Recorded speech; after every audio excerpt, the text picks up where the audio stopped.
ACU រកឃើញអធិការរងនគរបាលស្រុកបោវិលម្នាក់ទទួលលុយពីជនជាតិចិនថៃ $77,400 មេខ្លោង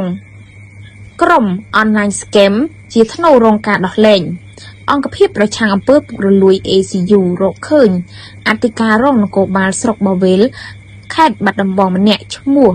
វ៉ុនវិស្នាទទួលលុយពីជនជាតិចិនថៃ $77,400 ដែលជាមេខ្លោងក្រុម online scam ជាធ្នូរងការដោះលែងខុសច្បាប់បន្ទាប់ពីសមត្ថកិច្ចចាប់ខ្លួនបើតាមរបាយការណ៍របស់អង្គភាពប្រឆាំងអំពើពុករលួយនៅថ្ងៃទី 29 ខែកញ្ញា ឆ្នាំ 2025 នេះក្រៅពីអធិការរងនគរបាលស្រុកបោវិលអង្គភាពប្រឆាំងអំពើពុករលួយក៏បានរកឃើញមនុស្សចំនួន 5 នាក់ផ្សេងទៀតដែលពាក់ព័ន្ធក្នុងករណីការដោះលែងក្រុម online scam នេះក្នុងនោះមានឈ្មោះតាំងសំណាងជាយោធាមានខ្លួនឈ្មោះហេងសុណាគេចាប់ខ្លួនឈ្មោះមនីសុដារ៉ូគេចាប់ខ្លួនឈ្មោះអូរ៉ារិនរ៉ាវី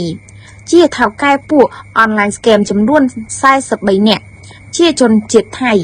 និងជាអ្នកចំណាយលុយ $77,400 រត់ការដោះលែងកូនចៅកិច្ចខ្លួននឹងឈ្មោះ SRIPHAN សូផាត់ជនជាតិថៃកិច្ចខ្លួនបើតាមអង្គភាពប្រឆាំងអំពើពុករលួយករណីនេះបានកើតឡើងតាំងពីខែឧសភាឆ្នាំ 2025 មកម្លេះពលនៅពេលបទបញ្ជារបស់នាយឧត្តមសេនីយ៍សថេងអង្គស្នងការនគរបាលជាតិសហការជាមួយនឹងមូលដ្ឋាន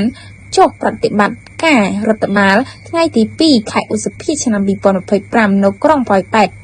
ហើយរកឃើញអ្នកចូលមកស្នាក់នៅព្រមទាំងធ្វើការខុសច្បាប់ជាច្រើនអ្នកក្នុងនោះជនជាតិថៃ 43 នាក់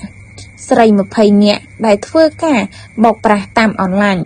នៅយប់ថ្ងៃទី 6 ខែឧសភាឆ្នាំ 2025 ឈ្មោះវ៉ុនវិស្នាបានប្រគល់ប្រាក់ $78,400 ឲ្យទៅឈ្មោះហេងសុណានៅខេត្តកំពតដើម្បីរត់ការសុកប៉ាន់ដែលមានឈ្មោះថា